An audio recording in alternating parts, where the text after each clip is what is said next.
So when we look at the size of deals and the types of deal, generally the sales cycle depend on two things. One is the size of the deal, which means the larger the size, it needs more people to sign it off. Secondly, the complexity of it, which means the number of stakeholders who are involved in decision making. So let's say the deals that are smaller in size, the ones that the decision maker whom you are speaking to himself has the authority to sign would have a smaller sales cycles. But that doesn't mean very smaller sales cycles. It can range anywhere between a week until a maximum of 45 to 50 days. So these are small size, let's say SaaS products or technical equipment that the team would need to work. So these are the deals that have lower time involved because the deal size is smaller. Secondly, if we speak about medium sized deals, now this is where more than one person needs to sign it off, which would mean the person whom you're talking to plus his manager or his boss. So this will take from a starting space at least 2 weeks until 3 months to sign off on this. Because generally, when two people are involved, first you need to convince person one and then also person two. So this takes a little bit a longer time. Now, when we speak about enterprise deals, this is where you need the entire board of directors to sign off on this. Now, these types of deals, because of their high complexities, take anywhere from a minimum of 2 months until 6 to 8 months, and sometimes even 1 year to sign off on. So, these kinds of deals generally have a lengthier sales cycle. Now, is pricing the only factor? Not really. Complexity is another main thing. So, complexity is where, let's say, you are speaking about a tech product that focuses just on the IT wing of the company. In that case, this deal needs clearance just from the IT wing of the company, right? So only their internal members need to sign off on it. So these are deals with lower complexity. So this again falls under a lower sales cycle depending on the value of the deal. Second is medium complexity. Now this is where more than one department is involved. Now when more than one department are involved, two departments need to come together, collaborate and then sign off on it. This will have a relatively higher sales cycle. Finally, when you take the highly complex deal, which will involve you restructuring their organization or changing something in a higher level, this will need a much higher time to sign off on because obviously there'll be a lot more people who will be disappointed by this getting implemented than the ones who will support the growth. So these are the deals that will take again a higher sales cycle. Now, this being said, how can you influence it? Or if we break it down, what are the primary factors that contribute to these lengthier sales cycles? Let's have a look at the factors. So when we focus primarily on factors, there are three different factors that I clearly want you to focus on. One is obviously the number of stakeholders involved, but that is determined more by the deal size and the complexity. Hence, let's say that is covered in the first part. The second one is the buyer intent. Now, buyer intent is something that you should certainly pre-qualify on. What is a buyer intent? That means, see, whenever you're pitching a product, there are two bases under which you pitch, right? One is where you think this product can contribute to profound growth within that organization. So you say they have a need and you're pitching the product. So the second category is where they think they have a need and then they come to you. So this is a primary difference between push marketing and pull marketing. Or in other words, outbound or inbound. We came to the crux, right? So when you are positioning it, you don't just need to convince them that your product is good, but you also need to convince them that they have a requirement here. So when you put it that way, it takes much longer time for them to understand that yes, this will actually contribute to growth and this is a priority and so we should focus on it. Whereas if on the other way around, they already have an intent to buy and they are coming to you, they know that they have a requirement. So in this case, the sales cycle fast moves relatively faster. So the buying intent plays a very major role when you're pushing the B2B sales process. So this is exactly why I always insist on having a content and a marketing approach wherein you have both inbound and outbound basis so that you're generating demand while at the same time fulfilling it. This ensures that your sales cycles are a lot more shorter. Now, if you want to have more intent on what the sales funnels are or what are the different types of content, do check out this video out there, which will focus more on inbound, outbound, ABM, and different types of sales funnel. That will give you a good clarity. Coming back to a point. So buying intent is something that is extremely important. So another thing that we do for our clients is when we are setting up our sales funnels, we have our own in-house sales funnel, which we set up, which will have a pre-qualifier that qualifies prospect based on whether or not they have an intent to buy. Now you can question, how can you know that, especially without speaking to a prospect?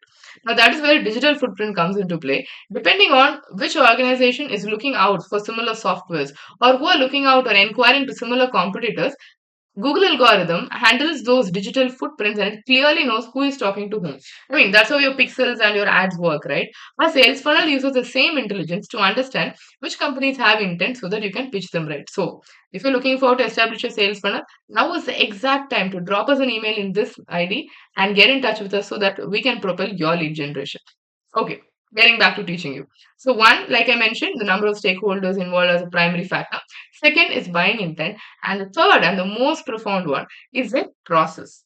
How are you getting in touch with them? Is it through a traditional method of tendering or getting through proper portals? Is it through bidding? Because those are longest and systematic process, but the ones that have a clear deadline on when the results will be announced. The second is where they have their vendor RFQs and through that you pass in your requirement.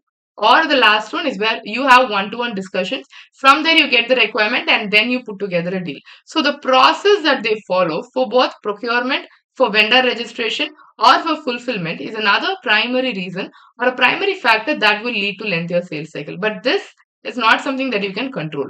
So ideally, now if you're looking to, okay, so all of this being said, how do I shorten my sales cycle? Or on the other words, how do I ensure that I get results quicker? How do I ensure that I close leads quicker? Then these are the few things that you should certainly focus on.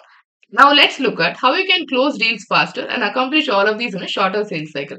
Firstly, always remember your output starts right from the moment when you start generating leads, which means when you're starting to generate leads, focus on the most effective methods of lead generation. This would look something like already identifying leads with intent, pre-qualifying your leads so that you only target people who already have a requirement, or getting to know clearly whether this decision maker is already interested in speaking to you or is acquiring your product, and it's not just taking a meeting just because you asked to. So always pre-qualify your lead with intent so that it makes a process smoother for you and ensure that you're not spending time just for the sake of it. Second, have a streamlined communication. Ensure that you have clarity right from the first conversation that you do. Do not pitch product A in the first call and then product B, and then just don't be hazy about your pitch. Keep your pitch consistent. If the needs evolve, then that's a different story. But I've seen many companies pitch one thing at one point in time and then they pitch a completely different thing. Do not do that. Keep your lead flow completely consistent. This will ensure that they have their eyes on the goal and you have to. Now, once after you know this is a clear communication and this is the intent and your communication is clear, ensure to nurture them. So this is where your polarization comes into play, wherein you won't just do just direct pitches or direct follow-ups, but you also indirectly conduct webinar sessions or post content or create videos like this that when a prospect sees would be more interested to work with you. So these are factors that develops trust, plus at the same time increases their interest to work with you. So this will ideally give you a better result wherein you are able to connect with your clients better and thereby generating better business out of them. And finally, and most importantly, have a relationship based communication with your client that is strictly transactional. Now, what I mean by this is mostly B2B sales relies on how much the other person trusts you and how well they think they can connect with you. But that being said, spending too much time into bonding or spending too much time in creating what we call an illusionary friendship just for the sake of closing a deal is definitely not recommended. So, if you think you have a genuine bond with a person, cherish it. If not, keep things just transactional. Don't try to butter it up or don't try to create this illusionary friendship just because you want to crack it. Trust me, it never goes well in a long run. So be as authentic as you can and keep your intentions clear. Trust me, no prospect will ever say no to a good deal just because you're not their friend. Ultimately, everything boils down to business. Of course, friendship helps you to get leads, but that is not the source of your lead. So don't keep that as your marketing strategy for sure.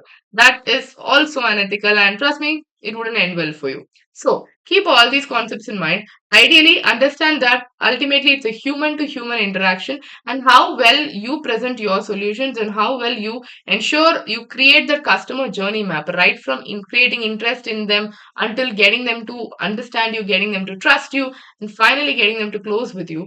How you craft that journey because your customer journey plays a very clear map on how quickly you close your deal. So, if you're looking forward to learn more about B2B sales or if you're looking forward to propel your B2B lead generation journey, ensure to follow this YouTube channel and connect with me on LinkedIn at Saranya Narayanamurthy, on Instagram at B2B Sales Doctor. So, with that being said, if you're looking forward to hire a consultant or get a trainer to ensure your sales team works well, And to generate lead consistently, do drop an email at this email ID and connect with us on the social media platform. So with that being said, farewell for now and let's close some deals.